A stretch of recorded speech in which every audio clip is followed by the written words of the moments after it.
That's that. Recording, so also Steve DeTrolio right here. Kurt Cohen, Peter Bretz. Herb Lloyd, Bill Lyons. Aubrey Ware, Jim McCarty, Corey Brooks, Jessica Glasgow, Anthony Nally, Laura Lee Godfrey. Kate Cook. All right. It's not a bad idea. Lots of more staple notes. Attendance, all right, call the board. First. First item, minutes. Now, I saw from the emails that there was 2 months of minutes Yes. that you sent forward. It's an issue. So, last month. No, sometimes it's just hard to get on. Just Yeah. record, just fixing little things. Is there any discussion about the minutes? Motion to accept. I'll make a motion to accept the minutes from the previous 3 months. In a second. All in favor? Aye. Okay, the motion is accepted. Just banging them out and right. All right. I wrote the initials down. On the paper, let me see this. Transportation and Climate Action Group update. I will do this very quickly as promised to Peter. Apologies for creating a new acronym, TCAG, but it's 2 syllables.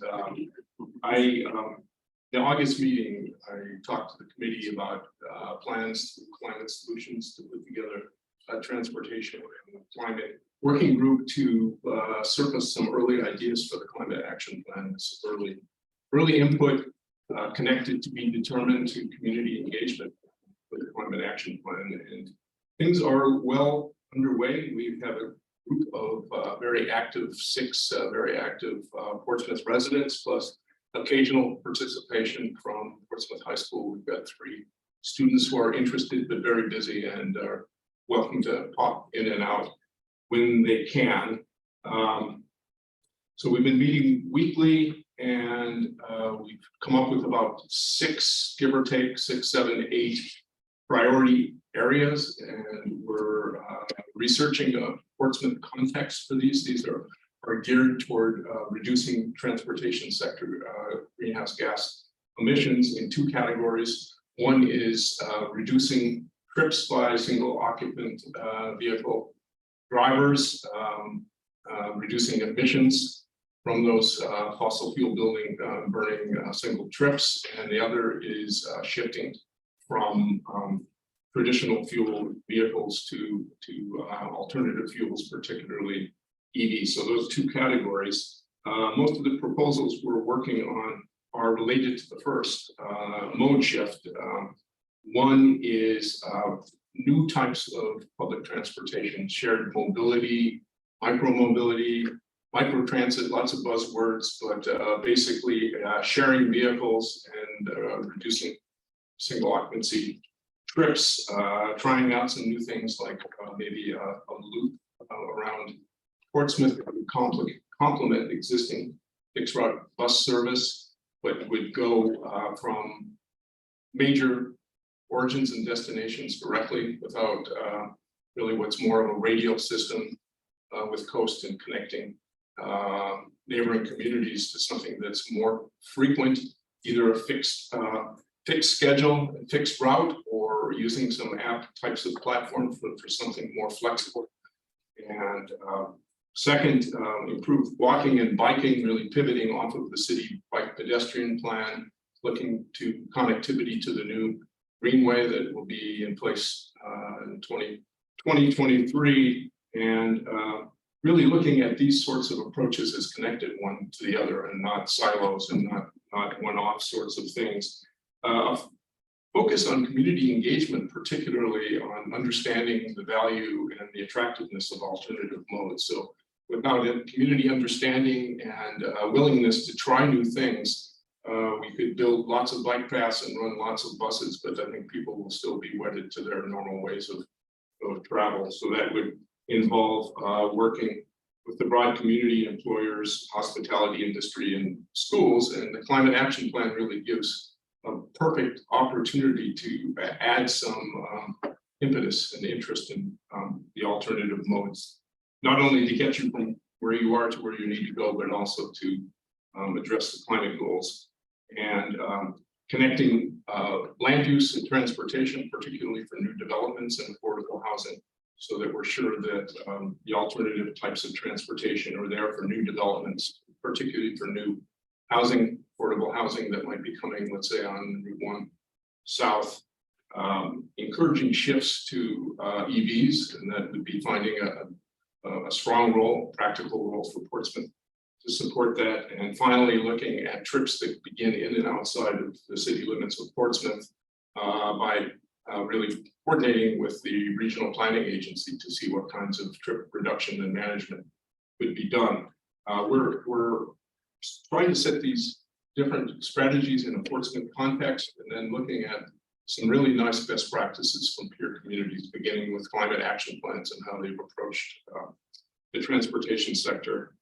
And our idea is to time this so it fits well with the development of the climate action plan. And we talked to Peter about maybe having our findings to present to this committee at the November meeting with short summaries and a briefing. But we're very flexible. We want to make sure that the timing aligns with what's going on in the climate action plan. And I think when we do our presentation, it'll be very much a work in progress with input, ideas, feedback, other suggestions to be discussed and added if there's an interest. So, thank you. Discussion, questions? Bill, just clarify when you said to present it, where were you thinking to present it? Here again, or the city council? No, to present it here. So I think the sequence is first to the climate solutions group. That we do on Wednesday. Yeah, that we do on Wednesday, get input on that, and then to this committee. So I think the target audience is first climate solutions, second this committee, and any interested city staff. Got it. Just wanted. Yeah.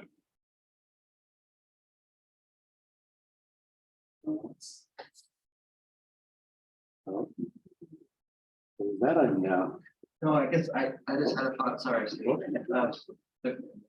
But, so in November, like we talked about, you'll be far along enough to present sort of findings and what everything we got, but I think it's also a good opportunity to figure out how we fit that into the climate action plan and what needs to happen with it to integrate it in that kind of thing. So like you said, it's a work in progress, so it'll be, then the next step is to integrate it in the climate action plan, or maybe just take recommendations forward from this point, but also integrate. Or feed it into the community engagement. Yeah. Because these are really intended as food for thought. It's like taking a spade and breaking the turf up and putting some ideas on the table. And I think if you look at peer climate action plans, they really pretty much have these elements in it.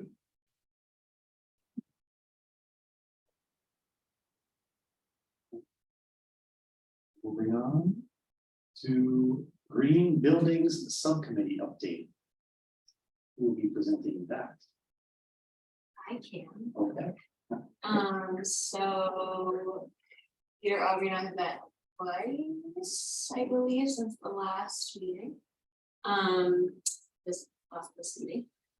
And we had the opportunity to speak with Department of Public Works. It's very helpful. We had begun a lot of discussions and started drafting what we would like the proposed policy to possibly be. We're talking at a municipal specific scale, so actions by the city for city controlled entities. Right now, the name we're going with is Municipal Green Buildings and Infrastructure Policy. We added the infrastructure because stopping at building walls doesn't usually work when you're really looking at the scale and the type of things we're doing. And so we started drafting what was in the policy and what we're thinking, and we had a conversation with Works to start. They're going to be very reflected in this policy, right? There are people who, in the end of the day, who are going to be enacting like this. We wanted to make sure we're really bringing it early in the process. So it wasn't a reactionary type action. It was working with them. And I think we got some good feedback from that we're gonna incorporate into the draft that we're working on, and with the hope of probably a couple more rounds of feedback from DPW, and then as we move forward from this group, from so that we can get the hopeful acceptance from this group to then push it forward to city council to look at, which will, from my understanding, probably be in at least 2 meetings, probably a workshop and then a voting one, I would guess, but that's down the road. So I think we're in a really good spot. I think we made a lot of progress. We didn't want to get like too weighed down into the, exactly what's in it, because it's still being worked out, but just kind of general overview. We're looking at new buildings and what type of rating standard we think is appropriate for new buildings in the city. That's pretty all encompassing. But we also, with the type of place that we live, want to look at beyond just new buildings, because that happens not all that often. It's important when it does, but that's not what's happening day to day. So also looking at existing things like roof replacements and mechanical upgrades and paving and concrete, and these things that happen incrementally and have big impacts. And trying to really start defining when those things come in and kind of just making that standard for building at a place where we feel like it'll make really big impact. And I think it's important to note that this step, though the municipality is, a small part of the bigger picture of buildings and infrastructure and its impact, is going to be the example moving forward. And quite honestly, from our conversations with DPW, a lot of these things are actually already happening, right? The last 2 big building projects that were done were LEED Silver. So these are a lot of these concepts are things that I think are pretty agreed upon and are, they're better, it's better building at the end of the day. But I think it's really important for us to have a policy that really spells it out for other people to be able to educate them. That's what that means. And as we move forward and go past just municipality, that we can use that as a tool, this is the path that we're going. We've also had some conversations about what those next steps are, because I think this will get to a point where it'll probably a lot of the conversation about what's in it and stuff will, will be done and it will be written, and then there's the whole process of it getting, hopefully passed. And I think there's a lot of work that can be done during that and what the next steps are. So we've started talking about that as well, with, balancing all the things that are engagement, public engagement, and figuring out, what people really can benefit from too, just outside of the environmental impacts. A lot of these things resonates with a lot of people. So, yeah, I think we're in a great spot and we've been chugging away. That's great.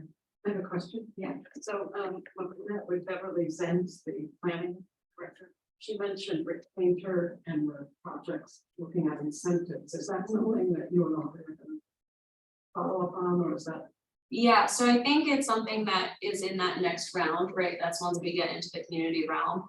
It's definitely something that we've looked at. We've had many a conversation about carrots and sticks and which method to take. And I think, a certain amount of carrots is important. And it's also very low hanging fruit when it comes to what we can do and how it impacts people's lives. So it's definitely a huge part of that conversation, but it's once we get this municipal standard in a place, then we can broaden and start looking at that. I think any resources on incentive programs and how to implement them, I think part of the conversation is definitely going to be what the city is allowed to do under state statute, and that is to inform some of that incentive structure, and obviously with the hope that it changes over time and becomes a little bit easier to work with, but also being the reality of what we have now and what we can do. So. Another question, sorry. McIntyre, does that fall outside of municipal buildings or how does that Oh, work? yes, Among us. yeah, Okay. this was one of the things we talked about, when we're writing this policy. How do we define what a municipal project is and, at what starting date and all of these things, and we've started having some conversations about the wording that we think makes the most sense. McIntyre and any project that's not directly, it's land, building somebody else, it's all, is gonna be this gray area. I think that the important thing to keep in mind is that, one, if something's already in design and in process, you don't want the first impact of something like this to have a negative connotation and hit people over the head. Even if the end result is something that does have a lot of value, you want to be careful about not making the first thing scary. I think McIntyre right now, it seems like it would fall outside specifically of this policy in the sense of like a stick of this being a policy, but all public engagement, all of the things that happen, this is one of those things that comes to that meeting, right? And it's like, well, this is the spirit of what the city wants. So like, even if this doesn't specifically apply to this project, can it? It's a tool for us to come to the table with rather than just going to, if it were McIntyre or any project, going to it and being like, well, we want a green building. What does that mean? What standard and who determines that, right? The developer. So I think this is a big tool in that conversation, but we've looked at the current CIP and what projects fall into this, and that was a big conversation. Yeah, I would add that we're just not really clear. I don't know, maybe Kate would be able to give us feedback on this, but we do have a contract as far as the McIntyre goes. We still haven't been awarded the land. Without it being awarded the land, it can't be too deep into the actual like nuts and bolts design of the building, other than conceptual kind of renderings and that type of thing. So it seems like there is still a window there. If we're legally able to is another question. But at the same time, I look at it, it's like we're looking at a 100-year lease in a 100-year building, now is the time that we can make 100 years worth of impact on that building. And if it barely misses it, then we've missed a 100-year opportunity. So it's definitely something that we want to suss out as much as we can. Councillor Cook had your hand up. This wasn't exactly the topic I wanted to address, but I'll say that, I think it's important to remember that we don't own the site currently, and that we don't control the building on the site. We have a development partner. So I think that's really critical to remember at the moment. And I don't know all the details about what will be worked out in the end because we're not there yet. So that's still a work in progress when it comes to McIntyre. I was going to note that as an aside, following a meeting that we had in July with Effie and Allison and members of the planning department, I've been working with the city manager too on kind of green buildings, but through the chief building inspector instead. So instead of looking at it from a new building perspective, looking at it from what does our existing code and enforcement look like, and can we place incentives in our existing inspections for renovations. So I was supposed to have a meeting, unfortunately, this Monday, but since there's COVID in my house, I didn't get to do that with the chief inspector. We are rescheduling, hopefully for next week, if I get out of my house by next week. But that's kind of what the city manager has been working on. And our chief inspector has been really great about trying to identify places in the code that where we can find improvements. So I'm really looking forward to talking with him and working with him because I think he's already looking at changing what he can to improve our inspections process. It's great to hear it. I mean, that is definitely one of the things that has come up in our conversations of as this goes past municipality. And how, I think inspections and, other cities have done things like expedited green permitting, and there's a lot of ways to make the people who normally might not be happy about things, if you just speak their language. So it's great to hear that conversation's already at least started, and that if possible, I'd love to get looped in at some point in the conversation. That's just, these certifications, not, fully knowing them, is part of a green building water, and what I like water runoff and gray water systems and that piece of what, is that something that's part of? Yeah, so right now, we're looking at doing a LEED grading system. LEED is pretty, and the reason that is chosen is because it's pretty all encompassing. GSA uses LEED more and more. It's become pretty standard in the US, places have different things, but in the US it's pretty standard. And yeah, it looks at everything from energy use in the building to location and transport. How many sources of transportation are there in and out of this building, to water resources, to like embodied carbon materials and construction demolition waste. I mean, it is very all encompassing, and there's certain prerequisites in each of those that you have to meet, and then you start getting into what works for each project and what financially makes sense. We, in our current working draft, we're thinking of defining a baseline LEED standard. We're playing between silver and gold. We haven't figured out exactly where we want to land on that. And then also specifying which specific credits we think are important for projects to pursue because of where we are. Because outside of the prerequisites, you do choose. I mean, energy and atmosphere and efficiency of buildings is like the biggest points, no matter what type of project you are, because that's where so much of it comes up. So we, started looking at something, what are stormwater and rainwater management is one of those, right? It's so pertinent, and so we talk about it all the time. Renewables energy is one of them that we're thinking of. Embodied carbon materials is one we're thinking of, because there's certain credits that you don't have to pursue, but we could, right? We could say LEED Silver, and these, you need to look at these things or pursue them to some level. So we're trying to keep it that we want to keep it. So right now the wording essentially is LEED to a certain level and please meet all these requirements. We're also have alternative language in there for passive house and living building. Living building is honestly a stricter, harder version of LEED.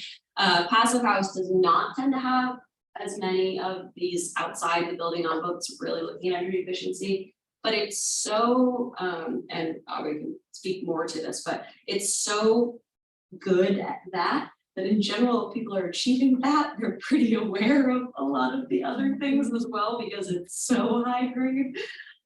So it maybe doesn't specifically have it, but it's do happen. But yes, it is not just like within these walls. It's everything from what the walls are made to their effect on things outside of walls, which is what makes it, I think, a more truer green building standard. It's not just about mechanical systems or concrete. Quick question, do we have a rough idea, how many buildings does the city of Portsmouth own?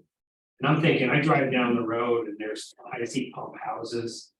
I'm thinking, these things have to be heated, they have to be cooled. And I don't know if you so far have gotten an idea of how many buildings do we own? Well, the greenhouse gas emissions work that Don's been doing. We're starting off Yeah, literally the ground up, right? it's collecting a lot of that on the just like number side. I think it's important that in this policy, we're trying to come up with distinctions on when things kick in. It doesn't necessarily make sense to spend a ton of time and energy on a very small pump house, right? Or like an unheated electrical outbuilding, right? That's not where the, it's not the biggest contributor to our issues, and it's just maybe not where the focus is. So we're starting to try to build in projects over a certain square feet or projects over a certain dollar amount, you know, is when some of these bigger things kick in. Or, you know, for the concrete thing, like projects over, or using more than a truck of concrete, like if it's, you know, something. It's a concrete in a wheelbarrow, it's maybe the thing we want to be worried about, because of the scale thing, you're right, I mean. You try to apply this everywhere. Becomes, Yeah. Well, and then you gotta look at the usage too, like that said, like I'm just thinking from an energy usage. You know, we're much better off if we can conserve energy than we are if we go out and start producing more energy, right? So, like you Yeah. said, if you have to put a new roof on a pump house. And it's, you know, 5,000 or 2,000 square feet, because some of these buildings I've seen. so that would like fall within our current Yeah, standards, like, right? you know, you're gonna have to put a new roof on it, and that was, you know, as part of the capital planning, that, you know, let's apply the smart logic to doing that work. Yeah. Try to save. The thing about an example like that, though, is where, like Tori was saying, you know, where can we make the most change? Like a pump house has very different conditioning requirements than something that's habitable. Yeah. You know, like the range of that might be like, okay, heat kicks on at 40 degrees. So nothing freezes and doesn't AC until it gets to like 85, where equipment might start to be compromised, you know. So that inherently is going to use so much less HVAC energy than a building that's occupied, where we're trying to keep it in a narrow band of like 70 to 75 for comfort. And in a situation like that, the focus might be, you know, like making sure we have the most efficient pumps with really good control strategies and that type of thing, because that's going to be using far more energy in that building than the envelope process itself. That's, you know, that's a good point of looking at things like that as well, of course. What I love about this initiative is, you know, the city is leading through by example. And, you know, now the city can turn around through engagement and education. Because, right, and it's not eating your own dog food, right? They're authoritative. You know, this is what we've done. We're doing this. It's successful. And It's leading by example, and it's also education. Because we're learning stuff now that we didn't even know what the questions were 6 months ago. Yeah. But it's evolving. And to your original question, coming out of the data, at least for the electricity, we're down to the granularity of the meter. Sometimes be careful what you ask for. But that's okay, because that's the data we have. That's the transactional information. We know it's accurate. And I'm fine with that. But over time, this is part of the work we're working on now with GHG footprint, is that will roll up into, okay, these 6 meters are in this building, these 30 meters are in this building. This fuel oil, this gas is being used, but you know, the definition of the buildings, you know, all out of the data we're building. So Yeah, and I think a big part of it too, not even just on the city, like keeping our city side of the street clean. But is also what we were saying about like heat pumps and suddenly seeing them everywhere, like driving industry change. If you have to for design firms or for manufacturers or for contractors, if you learn how to do these methods and they work, you're not gonna often, hopefully, usually not, going to like revert back, right? You change your specs to make better concrete and it worked on the project, you're just gonna keep that spec and keep doing better concrete, even if you then go to a private job. It's the same cost, so why wouldn't you? Absolutely. Right? And so it's that, so it just needs like the kickstart needs the first person to be like, oh, no, we need to do a little bit better. And then it usually takes off. And it also makes people just go a little bit, accelerates in scale. what do we say? The second question. Education?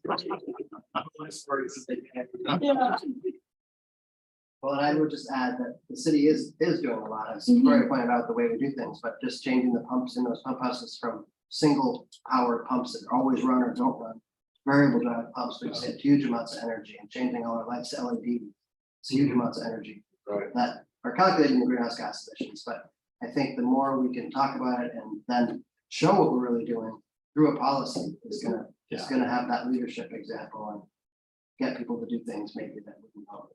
That's great. And And I get the think- contractors to think about it too, you know, that's a big Yeah. part of it. So once they start thinking that way, they're not gonna change back. And it's something to put in an RFP for projects, right? So instead of this reaction of like a project goes out and then the community engagement comes in and says, look, sustainability is a big thing, or somebody at DPW or somebody in the city goes in and has to say, hey, we've done LEED silver buildings in the past, we'd love to do that again, and they kind of have to go back up to bat on every project to do that, which has worked so far, the last, like, that happens. You don't want that to be reliant on that, if it could just be something that went out with the RFP.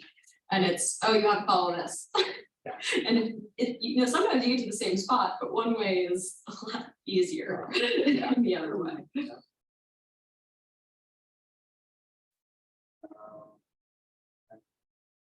Concludes that discussion, I believe, all right. That's really good stuff. Thank you, guys. That's great. Notes. Community engagement subcommittee update about that. Who will be speaking with? I'll jump in. Herb and Jessica and I have been meeting, we're kind of getting organized before we pull in some other people that we're going to be working with. I think we mentioned in the last meeting. The city had written a community engagement report. So two of the authors of that report are interested in working with us, but we wanted to get our plans together first, so that's what we'll do. And Do you want to talk about the demo of upcoming to the community climate solutions? I think the sustainability committee's heard before about Bright Action and Mass Energize, and through Portsmouth Climate Solutions, we're gonna have two demonstrations, separate meetings where they come in and walk through their product and answer the question. We've given them quite a list of questions about their products.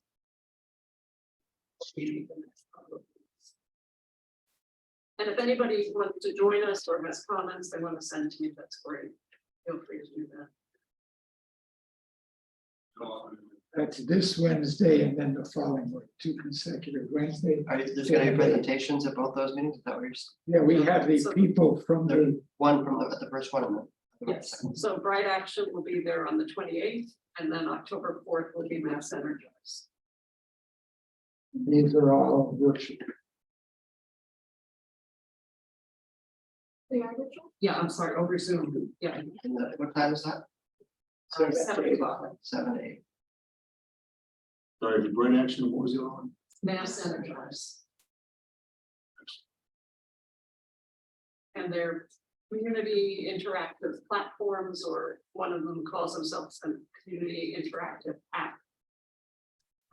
Where they list climate actions and they might have teams competing against other teams, but it's a way for people to see some simple things and some difficult things they could do as solve their business or organization. Yeah, I think the great thing about seeing what they have to offer is that experience that they bring, right? And so they've worked with, like a Mass Energize, for example, I've worked with so many different Massachusetts cities and communities. So they've kind of, they bring to the table, they've seen what works and Learn what. from their experience. Yeah, exactly, right? It's our first rodeo, but it's not theirs. So be curious to see what kind of expertise and history and experience they can bring. Anything else on that topic? All right. Discussion on capital planning process. You'll be speaking to that. I think I brought this up. No. After our last meeting here, the city announced the capital improvement planning process in the city newsletter. It's been in every issue for a while now. But the deadline's September 30th, and it just got me thinking. And I actually went back to our website, the Sustainable Practices Blue Ribbon Committee. And one of our 3 main focuses is to advise the city manager and city council on improving the sustainability of city operations, including purchasing guidelines. So it seemed pretty specific. It just seemed to me that the capital budget process is an opportunity sitting right here that we all need to talk about. Right now, the evaluation guidelines for capital projects are, I think there's 8 of them, like addresses public health or safety need, eligible for matching funds, identified in a city planning document, things like that. And none of the evaluation criteria directly addresses sustainability. So when I saw that, I just thought, you know, we have to look at this process and talk to our city councilors about the way this works. And then we should look at the operating budget too, I hate to tell you. But, you know, that's where it's about. This is really where we can have an impact. And we did some discussion in the Portsmouth Climate Solutions Group. And it's not favoritism over this group. I think this brain trust is equally strong right here. It's just that we meet weekly and so much can happen in a month between our sustainability committee meetings.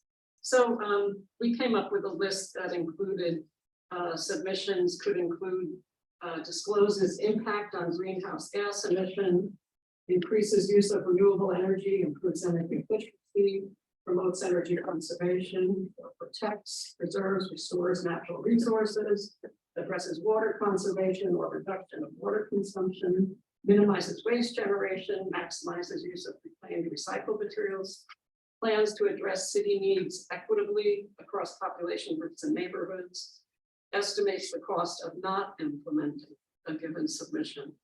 And it's just like, I know that the capital improvement planning process is already underway. So I mean, department heads must already have a lot of these forms filled out, particularly DPW, because they really have the bulk of requests.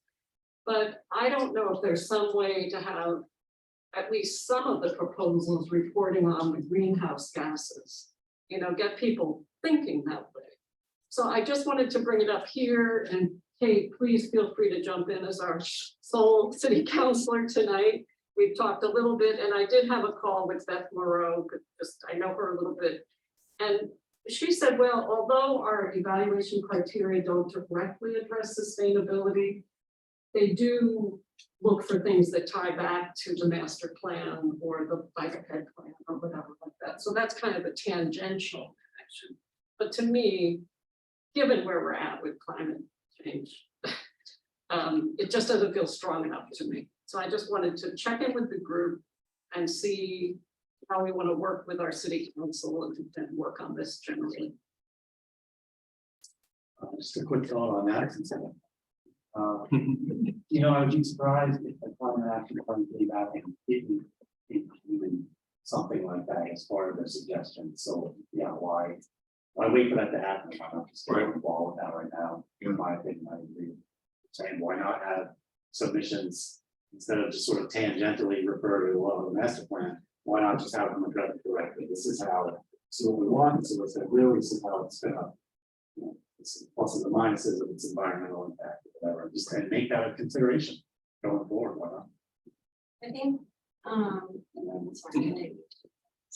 For her story, then, okay, then we'll just cover this. I agree in the evaluation criteria. I think it's an important part. I think that the kind of micro versus macro approach is interesting to look at. So I think on the macro scale, I do think that it would be, you know, we have public health and safety in there, you know, arguably many of our environmental actions directly apply to that. So, but I also think that having, whether it's like a general sustainability or environmental planning part to that, I think would be good because it might help projects that are more oriented toward that specifically in the future. I think that it's interesting to look at though, because in our discussion with the policy that we're putting up, that obviously has an impact on all of these projects, right? So it's kind of which direction you go at it from, whether it's in the capital improvement plan. If this policy passes, then they're gonna have to follow these actions in those projects. And you can get into a big thing about, if there's a cost implication and how projects get prioritized based on cost and how those things get prioritized, but. I think that it's multiple ways to look at a similar end objective. I don't think that there's harm in looking at it in multiple ways and pushing at it in multiple ways. I just don't want to get too that list that you gave, I think is so accurate, right? Those are all the things that we're looking at, but I think that we can approach all of those things in things like policies and pushing it community engagement wise and why these things are important. But maybe there is a lot of value into having in the evaluation criteria at least one blanket environmental and sustainability, right? And then it can tangentially apply to master plan and CAF and all of these other things. But I do think that it would be really interesting, even if it were at the least be like, public, what is the top, public health and well-being or public health and safety? Yeah, public health or safety.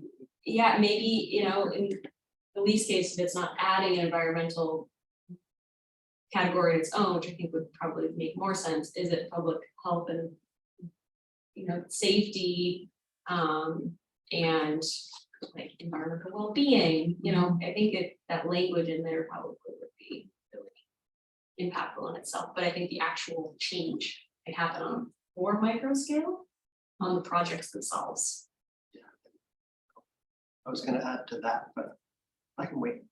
Yep, I see, and I also see Councilor Cook had her hand up, but we were gonna go, Aubrey. Yeah, I'll be quick and then I'm just gonna say a lot of what you already said. I think a lot of the work that our committee is doing is gonna direct that directly. I do think, I agree that I think there's value. I love the idea of having like a greenhouse gas audit of those projects as they're being proposed and maybe audit of the standard way of doing it versus a better way of doing it, like back to concrete, which is in this project, and how it can make a huge difference in what makes you use that type of thing. So, but yeah, I think these are dovetailing together pretty well, really. This seems very important, and it really is where the dotted line goes between the well intentions of policy and the actual expenditure of the city's money and the things that affect everyday life. A lot of the capital budget is road projects, transportation projects, and any modifications to this may really need to be very well thought out and incremental. But it seems like the sooner it begins, the better. I mean, one obvious cross-reference would be to the climate action plan once it's done. But maybe thinking ahead to how to do that really constructively, to cross-reference that as well as other key plans is important. But doing it at a micro scale may be easier for some projects. Let's say a bicycle pedestrian project, if you were estimating who would use it and the sorts of trips replaced, you could come up with a very precise estimate of carbon reduction. Other things not so easy, so it may make sense to have it be qualitative at first. A good intention description, is this good or is it bad? What's the extent? But that may be something that could be done sooner rather than later. But I think to actually get to the point where you're including criteria where there are scores, I think is a really a quite worthwhile aspiration, but I think it needs to be thought out. I'll let Councilor Cook go. Councilor Cook?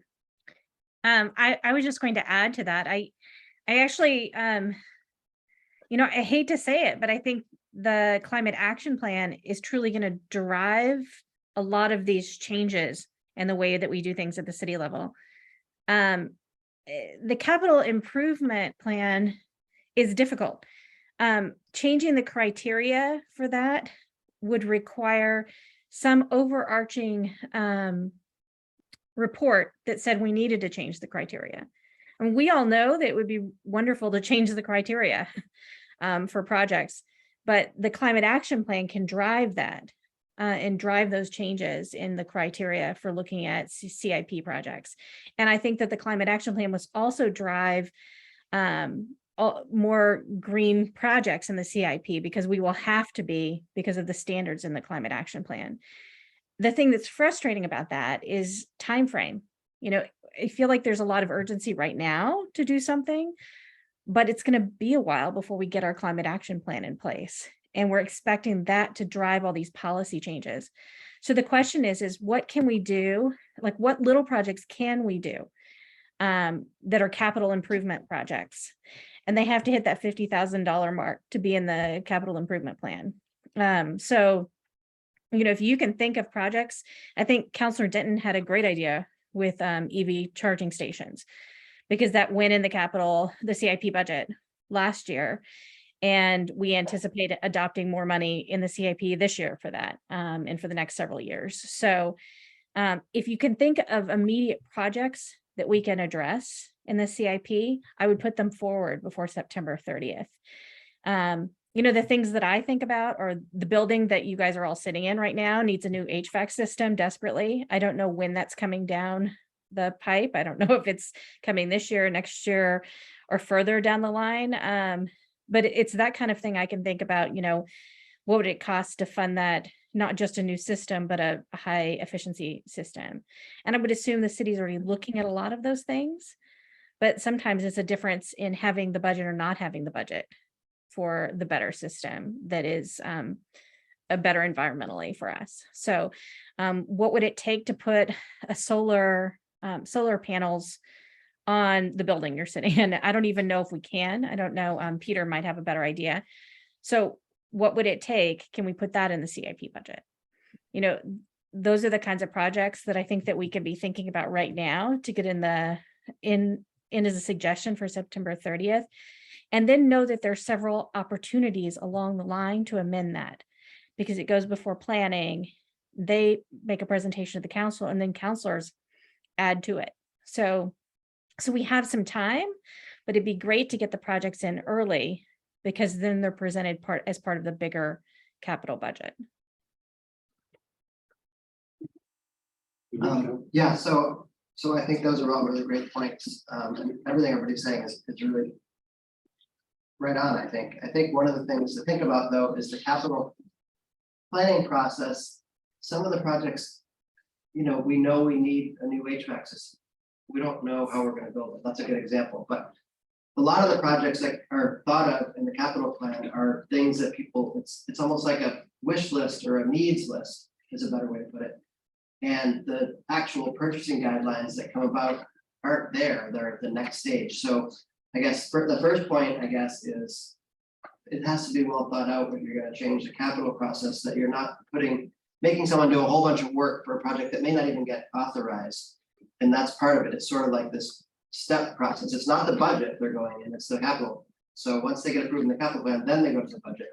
So at every step along the way, I think it's important to have that sustainability lens, and that's what being an municipality is supposed to mean. So I think that is important, and every chance we can reiterate that, that's good. But I guess what I'm saying is it's not your only bite at the apple isn't at the capital process. When they go to purchasing, when they go put a bond out, in that bonding process where they're going to authorize the funding of a big project, there's also a chance for input by the community there. And rarely does it happen that the community will give much input.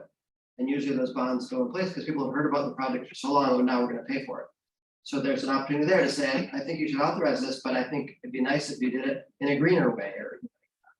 So that's the final step you have to say what they should do. So I guess my point is there's steps along the way.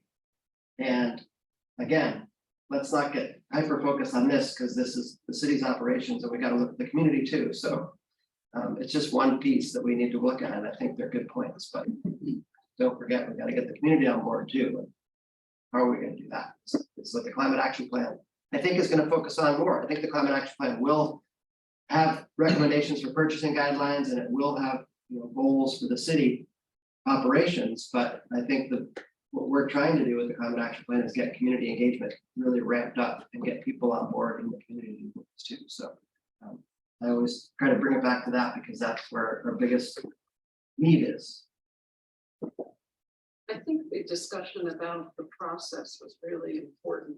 And, we are putting in some individual requests. We talked last night about composting and curbside composting. We're working on that one. Someone else is putting in for green space and trees. It's not that we're not thinking of that, but I think the process is so important. It would just break my heart if somebody puts in for 6 brand new police cars and they're all internal combustion engines. You know, that's a poor example, but you know, top of my head. The capital budget isn't just buildings and streets, you know, there's a lot of stuff in there. And I just think, you know, there might be some way to make an incremental change, like we talked about in the evaluation criteria without having a report of outside consultants saying we need it. But just because of what's going on with our climate and the state we're all in. So that's where I'm at. And the other thing I wanted Peter specifically as a member of some national professional association of sustainability directors, are other cities tackling capital planning and operational planning through this lens? Do they have criteria and forms and stuff that we can use? Because that would be helpful. And if we can say it's a best practice used in, you know, 16 cities and whatever. Yeah, I mean, I think purchasing guidelines is where it really gets most. You know, in the purchasing guidelines, I hear about it. Haven't heard a lot about capital planning, but I'm sure, you know, there's so many cities doing so much, and big cities tend to do more, so they're good models to look at. But yeah, that's a great way to think about it. Is how do they do it in Cambridge? Is what I always say, because that's going to be like the top shelf way to do it. Did you have something? Yeah. And then. When I talked to Bill about his work on a national level, he said to me that every government project in the whole administration, in every department, I'm going to ask Bill to correct me if I'm wrong, every department has just 2 simple criteria. Does it meet a social equity criteria, whatever word they use, and does it address climate change? So for every department in the US government, at the top of the list are those 2 criteria. So I repeated that so many times, and I'm wondering why I do. Because to me, they're aspirational. And when I was thinking about leverage and scale, I would like us in our city, which is an eco-municipality, we never got to this, Peter. We did put it into the natural step, went into our building code that everything in the building code should take the natural step for systems conditions. Well, I don't think most people talk about those now, and they don't go anywhere. So I don't know how effective it is. And so, Bill, did I misrepresent that, or does that perception? I think you idealized it a bit. And I would say that you got criteria right as add-on criteria to many, many other criteria. And I think mostly we were talking about the current administration's infrastructure and climate, big investments, recent legislation. And those 2 criteria are prominent in, say, a dozen transportation programs that are funded under the BIL, bipartisan infrastructure law. Those need to be considered, and it really depends on the program. And some of the programs are geared specifically to those things. I mean, there are some programs that are social equity transportation programs, like removing old elevated expressways that split communities, especially low-income communities, or research on investment programs on EVs or funding charging stations. So those are prominent, but that's this administration that came in. It could go out as well as it came in. That came in January 20th, 2021.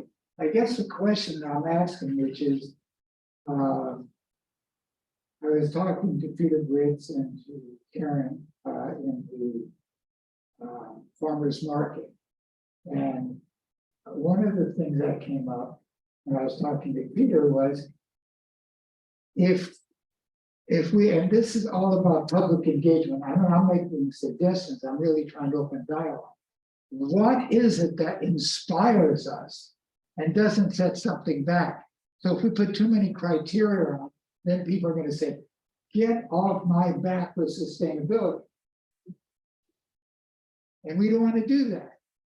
On the other hand, what is aspirational? And because I'm so involved with thinking about this every day, hearing those two criteria and saying, my whole government is doing it, that's, and I'm sure I romanticize it a bit.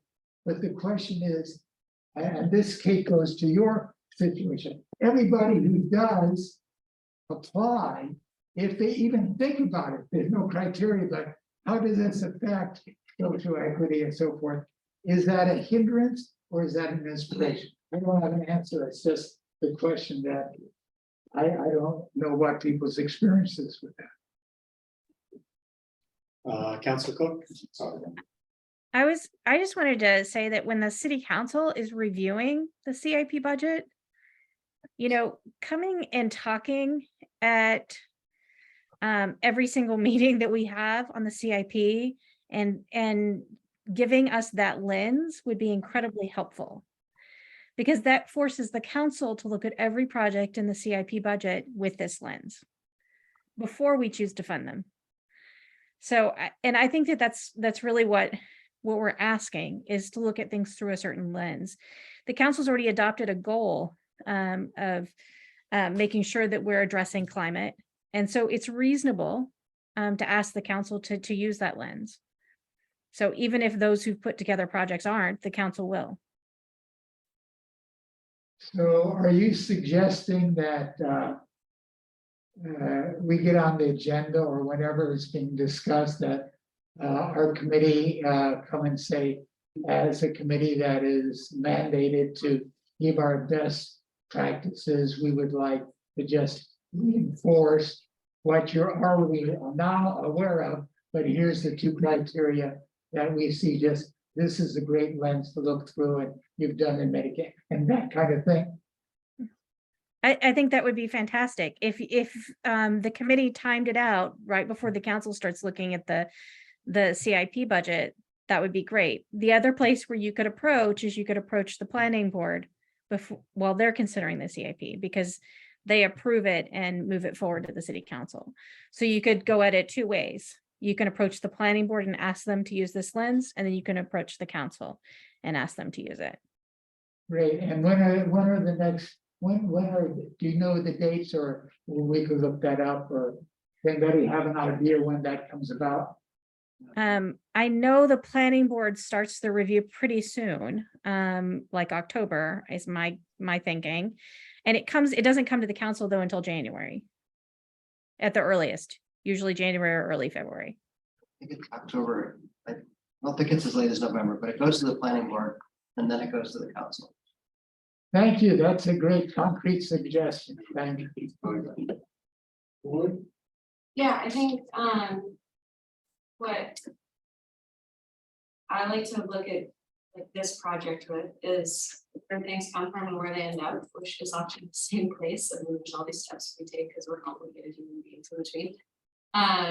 So, you know, things like how we get things in the improvement plan is we see needs for things that we as a community feel are necessary, right? Whether they're maintenance or new things, and that is maybe that's seeing a pothole on your street, right? And then you go through online and you put in this pothole on the street, and then DPW in this scenario goes and they say, okay, that you're right, there's a lot of potholes on that street, actually not just that one, and so then they come up with an estimate for the project that they put forward for the capital improvement plan, and then it gets pushed through all these processes with city council and planning board.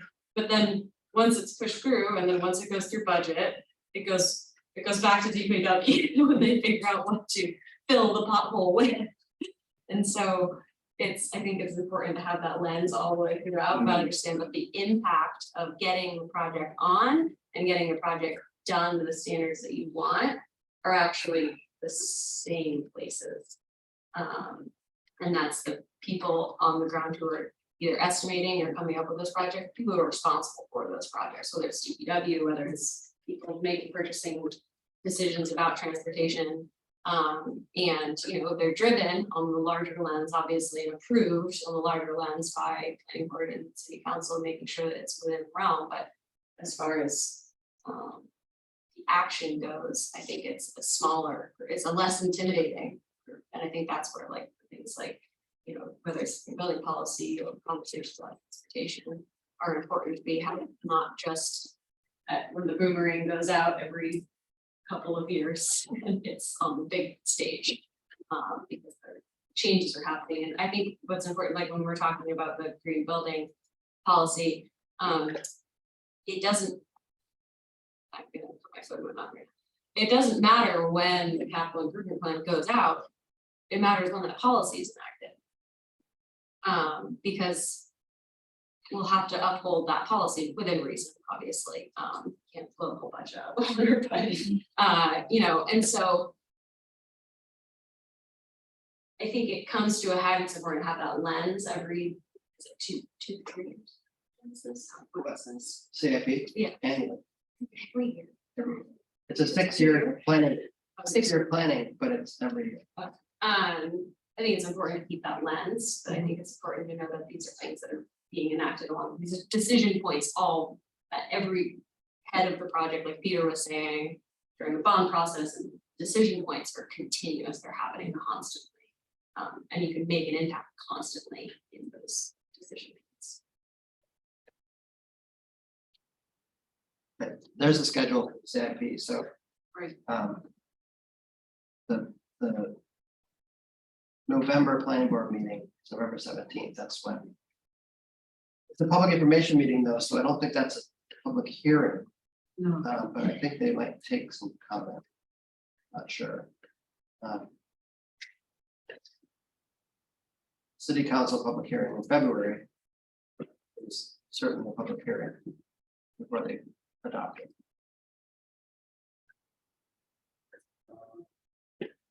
Gonna wrap up that and move on to the next now. I think I missed one here, but. You have a date for CAP and PC, is there? Yeah, Is that something you want to? I didn't know if we have time, but if we do, we can, We're through this and this, all right? and there's just more things left, but if we keep them. I wanted to throw this out and just get some feedback, it's kind of floating an idea. Valerie, who's the head of the Portsmouth 400 celebration, came to the Portsmouth Climate Solutions meeting 2 weeks ago. And she was very supportive of having sustainability as part of the celebration. They had seven values. I think sustainability was number 5. So it was certainly within their mandate. And she said to our committee, please give us feedback, consult with us in any way you can to help us make our events more sustainable. So we're a volunteer committee, we're not a consulting firm, but we did make some suggestions, which got us thinking about, I guess, important. There's going to be 750 people coming to a clam bake, is that right, in Market Square? Yeah. White table for us. White table, so that's going to be an event. And as I understand it, the celebration is going to be a whole year. And so I was thinking, maybe that's not the event that the sustainability Portsmouth Climate Solutions or this committee could go with. What I am thinking about the critical need we say every time for community engagement.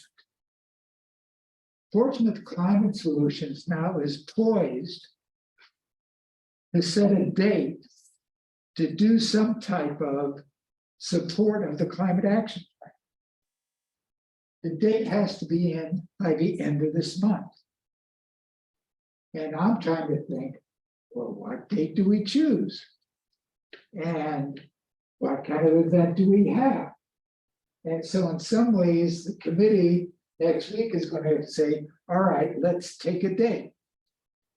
So I haven't looked on the calendar of what they already have. I don't know, has anybody looked at the 400 celebration? And they even have it on the website? They don't have. That's the end of the month date that you're talking about, it's then they formally distribute. Yeah, but do they already have things that they're doing? Do we know that? Can you touch that? You mean a calendar? There are events. Something, Yeah, They're definitely, they do? do they have a calendar I that? think they do have a calendar on their website. I'm a part of their marketing team, question mark. And there should be like a tentative calendar on their website. That's what I was looking. I wanted to know. And if there is. And we chose a date. I was thinking that this committee could like be the official city sponsor of an event like we were for the Sustainability Fair, which we got a huge crowd out for 4 years. But there could be some kind of an event that would focus on climate solutions from a historic point of view. So we've had 400 years of activities here in Portsmouth. And there's already people looking at how to celebrate that we've gotten. But historically, we could look at what are the things that have been sustainable and what are the things that are now causing us issues. And then the focus could be on how do we go ahead for the next 400 years, taking the best things that we know from the past and the current situation, which might be to celebrate it through the climate action plan as one of the best tools to move us forward. So it could be kind of a free event to educate the public around the climate action. That's kind of the big thing that I'm looking at. And so it's very general, but choosing a date, nothing like a date focuses the mind. And I was thinking if we do choose a date, Lorelei, is there anything in there that? Yeah, I think if you're looking for the website, it's pnh.org.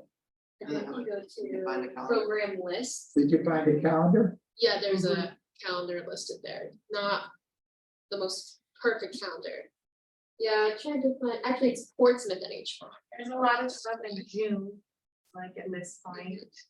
And Earth Day is what, the 22nd April. of April? There's only a. I know they have an event right now, they're trying to plant 400 trees in, they're like Pierce Island or something like that, I might be wrong. But that's something that they're trying to do to expand sustainability. Councilor Cook, I was just gonna suggest what's great about Earth Day this year is it falls on a Saturday. Or April 22nd, it's a Saturday, the 23rd, or in 2023, so. That seems like a great weekend to do an event. Even if Trees and Public Greenery is planting 400 trees that week. I think it would be a good weekend because people will be paying attention. Yeah, I think one of the things I think somebody wanted to get out tonight who was advocating planted for the planet to do the vegan, they specifically wanted to stay away from Earth Day because they felt there were so many things that it would get lost. So that they were saying, let's have it later. I heard somebody else say, why not make it Earth Week and have an event that goes all week? And so we're really in the kind of early stages, and I'm just talking now to see if there's any responses around time of the year or event or anything. So I just open it up for anybody's thoughts. Bert, I think last night we were talking that, I think it's in the middle of May, it's Bike Week. National Bike Week kicks off. And so that might be, and that starts on a Saturday. Can't remember when in May, but that, that might be an opportunity. Seeing as how, Portsmouth is, that's a hot topic, is, walkability, bikeability. And that's where we could get some, starting down in Market Square and have a 5K walk and all our electrical vehicles and wind up in Prescott Park and have 12 tables where people each would, or 10 tables where we have the 10 top solutions for Portsmouth climate change. You answer the questions, you get a drawing, and you get a dinner at the whatever restaurant. Love to. Yeah, so, that's what we're still in that kind of just playing it out. We might be able to get some sponsorship too from, was it Pedigo, I think is here in town, Papa Wheelies. Well, I'm sure we can, if once we decide, I think the overall goal is to have something that engages the community, that takes it to I talk about scale. I think we can go down to individual levels. We have to have really engaging, fun things where families can come, like they did at the sustainability fair. Yet it also, that always was, people, when they came to the sustainability fair, they filled out as they went. They were given a check-off list of the 4 system conditions for sustainability. So those fairs were vehicles to change cultural perception of us being eco-municipal. Yes. I wonder if we should be looking at October, because we might have more to show for a climate action plan like this. October next year. 23, Yeah, the I'd whole say- year. Yeah. yes, I actually sort of suggest something more on the opposite end. So if you look at this rough calendar, like May, June, July, August, even into September, there are tons and tons of events. And if you're trying to inspire and educate and get people thinking this way, maybe it's more advantageous to do something towards the start of the year that carries over into more events, and then it can be, like we talked about, how are you getting to the lobster clam bake dinner? Are you walking? Are you biking? Are you, what's, and kind of, carpooling. yeah, make it something that people start considering as they celebrate the rest of the 400 years. It could be a chance for input and community engagement. Councilor Cook. Yeah, I would also, though, I would avoid that weekend of May 7th through 9th, because it's the same crowd who's going to be interested in the Keeping History Above Water conference that weekend of May.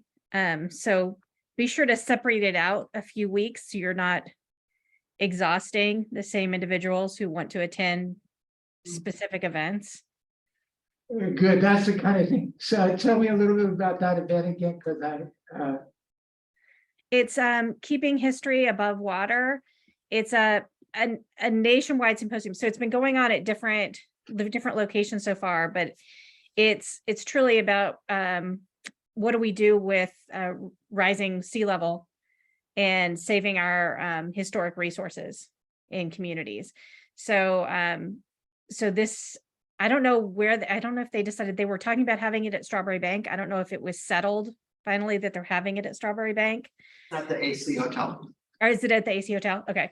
So this national symposium is coming here. So it's nationwide experts on this particular issue of sea level rise and preservation. And so it's something that I think everyone here would be interested in, want to attend.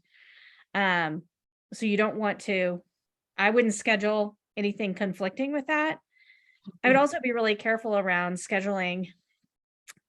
Like, I think that we should play up Bike Week as another event, that everybody will want to attend, but as many touch points as you can have in the course of the year on sustainability issues, if you can have 4 or 5 different specific events through the year, then you're keeping that in people's minds. I like what you're saying, and I don't, well, I'll wait. So that's kind of what I was thinking as well, and I think it's important to have the concentrated events, but I also think there's an opportunity, like talk about lobster bait, right? That's 750 lobsters, right? Like, can we get the city to bring the Mr. Fox bins and compost all that, right? So that starts to get people thinking about it. It's a little nudge, to, hey, listen, we can show up and kind of make this one event more Good event, repeatable, yeah. but also like that gets people. Mr. Fawcett, Are they doing the whole event? Oh, that's great. For that. Valerie did share that. Cool. All right. Yeah. And you get a completely will love. Really good combos, probably. I was just pointing out that. yeah, I really like, so, the cap itself is going to be divided into these categories.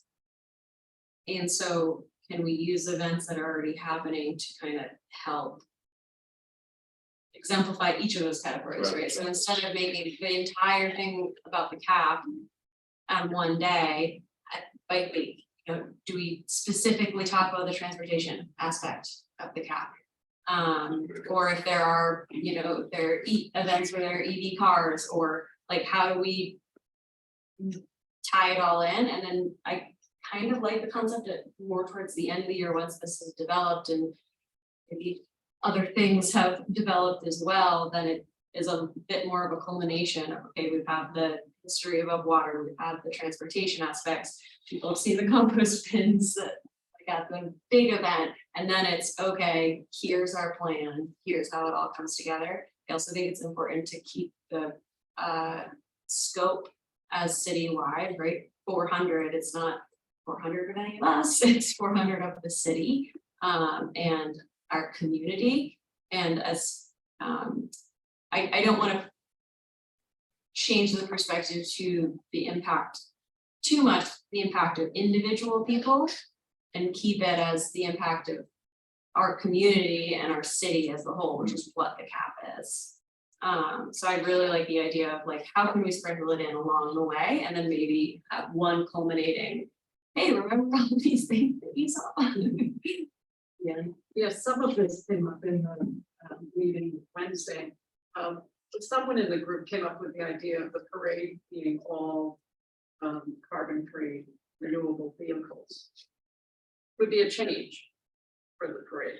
So that was one thing, but the other thing was we suggested that the planning committee look into, there's a bunch of apps you can use for measuring the carbon footprint of your event. And you can do it as like a public education piece. So it breaks out like, so much as people driving here, gas cars. All the people that walked here, big zero for you all. And then we didn't use plastic water bottles, so it's zero, things like that. So that could be visible in every event. So I'm just gonna put this up for our meeting maybe 3 weeks down the road. It seems one of the things that I'm hearing is there's gonna be a whole slew of events. Portsmouth Climate Solutions could have a table with materials that we developed that would help any event the part of the celebration moving up to the climate Portsmouth cap. And so we could have draw down the book on the table, we could have solutions, we could have measurements. So I'm thinking maybe we don't need a date as much as we need to see a way to interact and synergize with the events that are already on, and get a group that would be wanting to do public engagement at events that already exist. So I think that's where the ideas have kind of emerged for me. And so thank you. That's what unless anybody else, and I'd say that's helpful. And then we need to talk about a date. We'll do that on Wednesday, whether we choose a culmination date, leave it up or all these things. So that's what we'll propose. All right, moving on. Okay, Councilor Cook has. Oh, sorry, didn't see that. Go ahead. Can I just make another suggestion? One of the things that I love about my daughter's school is on Earth Day every year, they have a day of action where they do Earth Day projects, and it's required that everyone do it. I would love to see an initiative somewhere in the city of Portsmouth to get as many residents as possible to sign up to take Earth Day action, and have a day of action in the city of Portsmouth for our 400th. Now, I don't know what that action would be. That would be something that you could identify different projects throughout the city that people could do, but I think it would be fantastic if this group or even Portsmouth Climate Solutions could lead an effort to do a day of action in Portsmouth. Great idea. Consideration, all right. That's something that I am well with the platforms. Well, I don't know. I didn't- No, it's not, yes. Action. Remote. That's the big sign up for the. All right, so I'm gonna close that topic down and move along to the climate action plan RFP update. Yes. And Yeah, bear in ready to mind, go. we Yeah, have 31. 25 minutes or so left. That's the next couple of topics we might have to go keep brief. So, some of you may know, the RFP did not get any responses. And we called up a couple of the potential consultants that we were hoping would apply, and they were pretty much saying that it's very busy right now, but a lot of towns are doing action plans. So they didn't really have much room on their plate to take on Portsmouth. So we kept feeling that there wasn't really an issue with the budget, at least that we can tell with the 80 grand that we're offering. We did just go through a round of edits again. We're just gonna send it out. We already have it going through the department, so it should hopefully go out next week again. We did some edits, basically just pointing out that the budget is negotiable for that second phase of putting money towards projects that potentially that consultant could do. There was a question that came in during the first round of the RFP about whether the consultant would have to do greenhouse gas inventory, so we cleared that up in the RFP. But it's pretty much the same on the action plan RFP. Yeah, I think we just built in more flexibility and with the funding and the time. Right, so we extended it a little bit longer. We're gonna give it, I think, at least 4 or 5 weeks for a consultant to bid on it. Make a plan, so give them a little more time, hopefully we get more responses. We're sending out to more people specifically than we did last time, so. So it sounds like it'll be due back the end of October. Yeah, that's what we're 31st. looking for. What's it called? End of October. And I did put it on the Carbon Leadership Forum. You did, that's good, because they did not. I know, it's Great. which is a forum that has a lot of designers and policymakers, and it's, if you're part of any of the like A 2030, SE 2050, kind of all these side initiatives that are specific, you are often a part of this leadership forum, so I threw it on there, just being So you put the past one or? I put the past one saying Portsmouth is looking Yeah. for, essentially put the first line of the, Good. yeah, and I put the link to the old one, but saying that this It'll is be gonna go updated, back yeah, up. yeah. And I can, when the new one goes. They like ban you from posting for the first like month of your existence on it, so. It's a paid profile, and she can post a whole page, I threw it up on there. But that's good, yeah. On that note, also, if any of you have any like online boards that you think are. Yeah, I was just gonna ask that, so about how many. Consultant we groups. send that to? I think about 20 Okay, directly, but then other groups, so. yeah, I'll ask the folks at CNH, they know a lot of it. Perfect, yeah, that'd be great. Yeah, the firms that we liked, they all got it, and when we talked to them, they all knew about it. People were on vacation, people were just flat out, you know, I think if it had twice the budget, then they might have worked harder, but you know, we couldn't up it that much, we could only go up 20,000. So that was my next question. Did you get the sense that they had the bandwidth to take it on if it was more attractive? Or does it necessarily? need to be broken into No, I just small think that, pieces? you know, people see dollar signs and they might be willing to push things around, but True. I think hopefully the fact that we said the budget is somewhat negotiable and the dates are somewhat negotiable will help, because I think a lot of it is fitting it in. So if the dates are negotiable, we don't expect to see a climate action plan a year from the end of No, October. we do. Yeah, we're still hoping for that. We're still hoping for that, yeah. That's it. Don't shoot me for bringing this question up, but there, obviously, there's so many cities out there that have created caps. If we don't get response or these responses, and what about Portsmouth creating our own I think cap? that's been the plan B from the beginning. Okay. Yeah. All right, Yeah, I think the benefit of the contractor really is the public engagement piece. And getting, getting their Yeah. techniques and tools and new faces and new ideas. And their overall experience. Yeah. I'd love to have someone who's done Yeah. it 6, 7, 8, 10 times. It's not Yeah. it's not the report that we're like somebody that's a genius and doing a report. It's Yeah. someone that can pull together a good public outreach Right. campaign Yeah. or set of campaigns that we really want, and we stressed in that. yeah, and I mean, the consultant, who has the better or more experience, the cities that actually own and execute the cap, or the consultants that write the cap and then walk away? So that's actually a good question, because, Yeah. we've interviewed a bunch of cities who've done caps that we've used as models. And I think it's fair to say the city people that we talked to in cities that we've spoken with, they're pretty Yeah. They learned a lot. So, no disrespect to what you just said, Peter, but No, Peter's right. I think our issue is availability. This sort of feels like trying to get a carpenter during building. but do the consultants have, will we get better information about lessons learned and implementing the cap from the consultants, or will we get it from other cities that are living it? Yeah. So. Yeah. go ahead. Yeah, So we talked with a couple different consultants, and Kim Lunger Associates. Lunger spent quite a bit of time with us and went through it and gave us some input.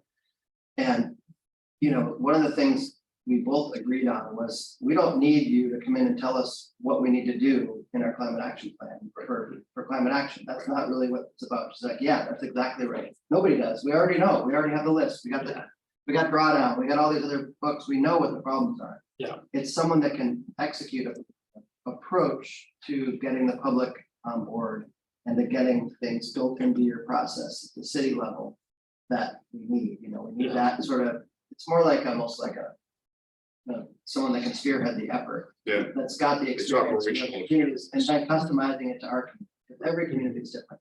Every community, some communities, everybody wants to do open space planning. In Portsmouth, everybody wants to do urban planning, it seems like, even though it's not a big city, but Yeah. everybody loves like the downtown and they go excited about that. But I try to get people out to do, invasive species, weed poles, or do other things. And you're like, So it's just, they do have a learning curve, consultant, but I think that's what they do, and hopefully that's what we're thinking. City council wants us to spend this money on an action plan, and this is the best approach that we think works. And when the group talked to all these other communities, the experiences they shared were about how they worked with their contractor and how they got the community on board, and the tools that they put in place because of it. So I agree, we have an understanding at the city, but I think knowing how to enact it is. I think I have the same concerns that Effie has. Okay, wait, when's the cap we're actually gonna be? That's the problem. Yeah, We know what the ideal consultant looks like. Yeah. And ideally, we get the ideal consultant in the right time frame. Yeah. If either of those falls over the idealness or the time frame, then we have to keep it up. yeah, But I guess it sounds like we'll hear Peter and Kate go by the end of October, we'll know. Have we gotten any respondents? And if we have, or any of those, some of them we can pull the trigger on. At which point, we've used up a fair chunk of the remaining time, but it is what it is. I think we've done everything we can do. Yeah. So let's hope for the best outcome. It's only 5 weeks, 6 weeks from now. Once the bids come in, do we turn it around fairly quickly? What's the process like for choosing a bidder? Yeah, it depends what it looks like, if there's one consultant that stands out above the rest, maybe we only, I think we would want to interview whoever we are gonna hire, but, yeah, I don't think the time frame should take too much time, but it's gonna take like 2 or 3 weeks at least. I think consultants are in a bit of whiplash right now from the IRA passing, we'll say that. Yeah. Somebody who is painfully recovering from a bit of whiplash. And so you've got that factor, which was huge. So you have that factor on top of when that passed and it being the summer months, which is also heavy construction do things months. So you're busy in all directions. And then I honestly I have hope too that it going up twice. I know in my experience, it's like the first time you're like, oh, okay, let's do that. The second time, like, oh, okay, no, we should really do that. They're also consultants that are serious. I think the conversations that Peter's had with them too, they know that it's all a lot of the same circles too, so. We would hope that. Well, I was at least encouraged to know that they knew about it, and it Yeah. wasn't like, oh, we didn't see this, you know? That's the thing. Oh, that is clear. Yeah, I just wonder too, you know, is the dollar value again, right? There's so, for some of these consultants, I'm sure there's so much work out there, so much demand. You know, and if city of Portland has, you know, $350,000 contract, you know, or another city's got, you know, are they gonna go after a number of smaller contracts or less bigger contracts? But I'm gonna leave it alone because let's just wait and see what happens. There's exactly the Yeah. right question. And Yeah. obviously, we're trying to get the right people back to the table, and these two folks have done a great job of taking our inputs and trying to kill our RFP. Again, my gut sense is it's a supply problem. Yeah, but if we have to, we roll our sleeves up and make it happen. I think a pretty naive question, so I'll just ask it anyway. No consultant shows up. If there's public engagement. If we took the money and hired somebody to work with you and Kate for a year, we have a lot of pretty impressive systems thinkers, sustainability people in this area. If we had a full-time, we had an employee for a year contract or a 2-year, 3-year contract, would that give us more traction than having a consultant who went away? Is that even a possible alternative? Because I know at least one person who I think who would like it anyway. Is that anything anybody's thought about? Is that completely naive? Well, I don't think it's naive, I think it's a different approach, but I think we're thinking that the firm would bring in more depth and more experience than a single person. I think so too. I had something to add on that. So I've been dealing with arts and nonprofits on revamping the cultural plan as well, which is 20 years old. And when they initially did the cultural plan, they used local experts, and we really do have some of the best local experts in the state and in Portsmouth. So, but it took them over 18 months to go through the planning process because they're volunteers. And the committee is made up of volunteers. It just takes a lot longer. And now this time around, the Arts and Nonprofits Committee is wanting to hire a planner, a cultural planner to come in and help write the plan with input from the committee. So they're taking this other approach because it just takes such a long period of time. And a lot of the key actors in the community are so busy doing their own work that they don't have that extra time to give. So I think that that's the advantage of using the outside consultant is you can really reduce the time frame because you have somebody who can dedicate full time to working on your project.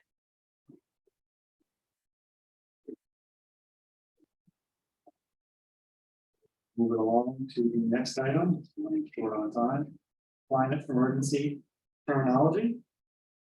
Yeah, we were talking about that last month as a proposal, and Bert suggested we go back and run focus groups with our families and friends, how they respond to that language. And I have to say, my focus groups were pretty negative. So I think we should just, I would advise just putting it on the shelf for now, but I don't know if other people. And we don't have to, given time, we don't have to get into a discussion now, but I'm willing to just put that aside. Yeah, so I was just out in Reno at a environmentally based conference, and there was a lot of conversation about this specifically is policy driven, so about bipartisanship and how you drive that, and different organizations that are on both sides that are approaching these and how they work together or don't work together and why, and language was like one of the biggest parts of that, to the point where there were slides at one point that were like, don't use these words, it's not worth it, you're not gonna get places, and actually, things like crisis emergency were on there.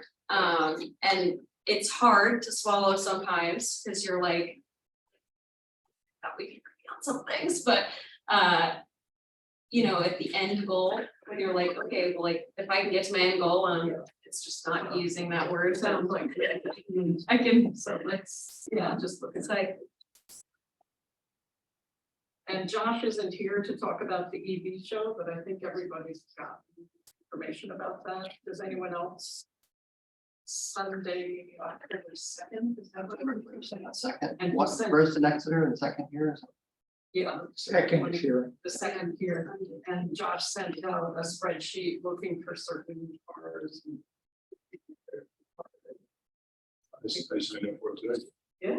Right. Get your new car. I did. Yep. We're Tim. Under other business, I did speak to Josh about the solar arrays and what came up at the last meeting. There was a guest here from Tom Morgan and the Portsmouth Herald, and I felt like we needed to respond to that. And we had a big discussion here, but the end result was Josh offered to speak with John Tabor as a representative of the Energy Advisory Committee. And John Tabor was very interested in pursuing zoning amendments around solar arrays as a principal use. So he thought he and members from the Energy Committee would attend the October meeting of this group to talk about it. Did you say this? 5 minutes. Business. I'm watching the clock right Yeah, okay, that's So, said Kate just had her hand up. yeah, sorry, Kate. I was just gonna say, yes, definitely, and I think you have a few people, I know I sit on both committees. I think there are a few people here tonight that sit on both committees, so, and yes, and, you know, not just zoning, but also we should be thinking about solar above parking, city parking. All right. Excellent. Any other business, any other business? I got another solar topic. So 2 months ago, I think Chris Rose, middle school teacher, came and presented with some students. I connected them afterward and I said, you know, and we, I think talked about in this meeting as well, is like, can we kind of tie that project together more and have some concrete, you know, put a bow on it.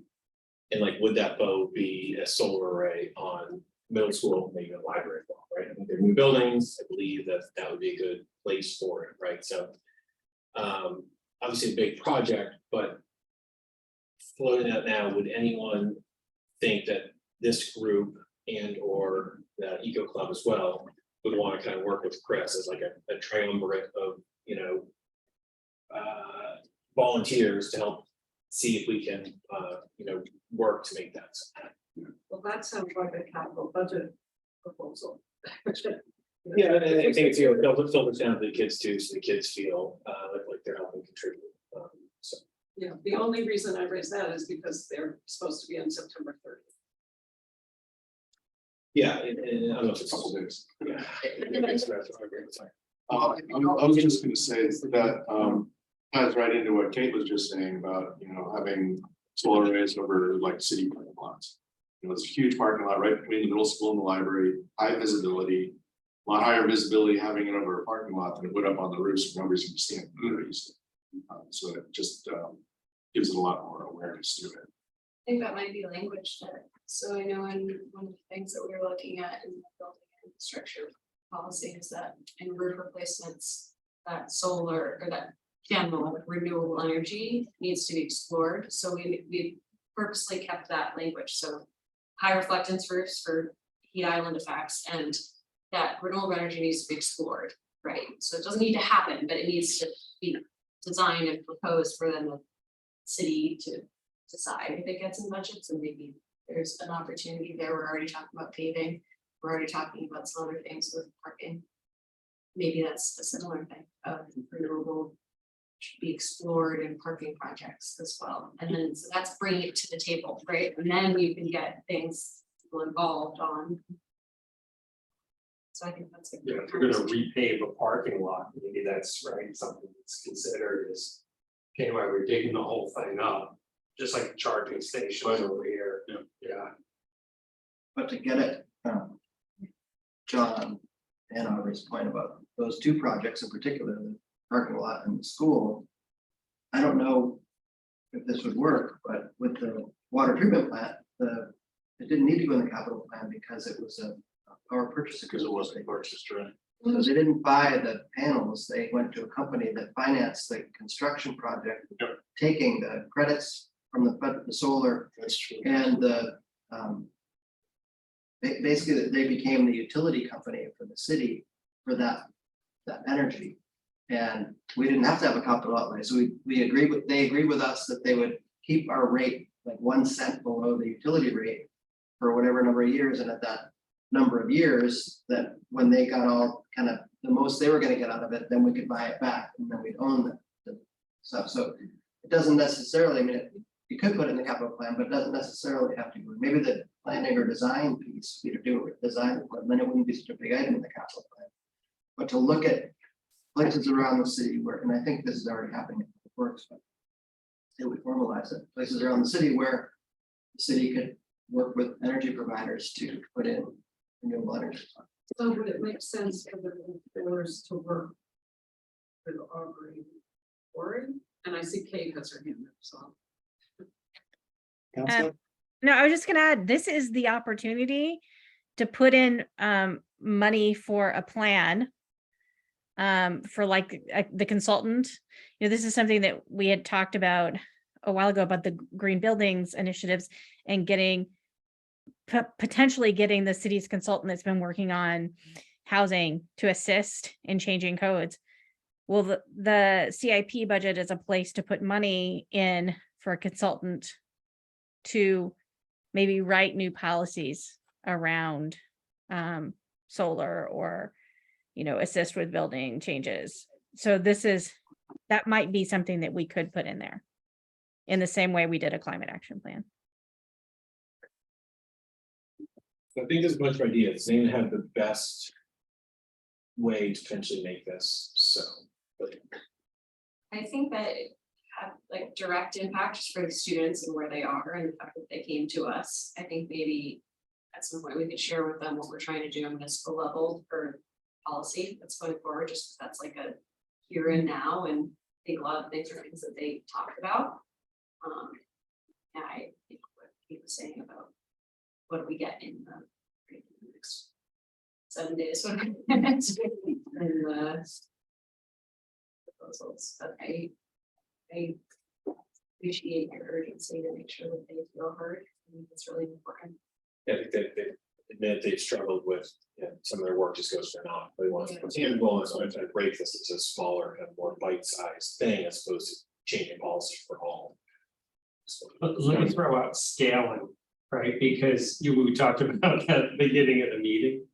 I guess, what's the scale, right? The bigger the scale, the harder it is to get it done.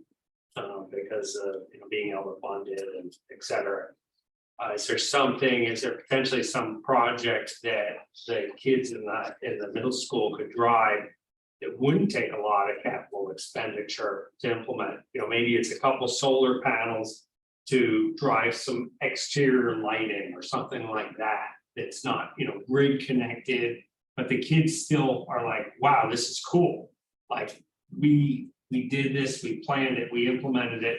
You know, it only cost $1,500 or something, and you got materials donated, you know, locally or something. So, you know, it's just another thought, right? Instead of trying to say, let's put panels on the whole roof of the middle school, you know, is there something we could do that's smaller?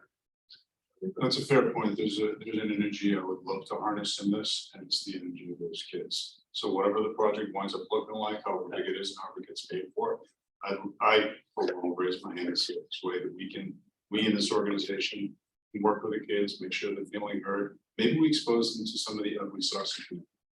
You know, that's not a terrible thing either. But yeah, let's engage them so they don't feel like they raised their hand to try to participate. I'm all in favor. Seems at the end of time, I'm gonna wrap that up, wrapping up other business. And adjourn, we need a motion to adjourn. You want to do a quick, We adjourn before the takeaway, so we can stop recording. We usually stop recording before the Maybe takeaway. just stop recording before the takeaway, I think, don't we? I think so, yeah. Do we need a motion to adjourn?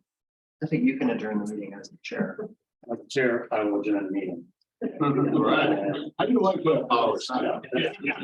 And now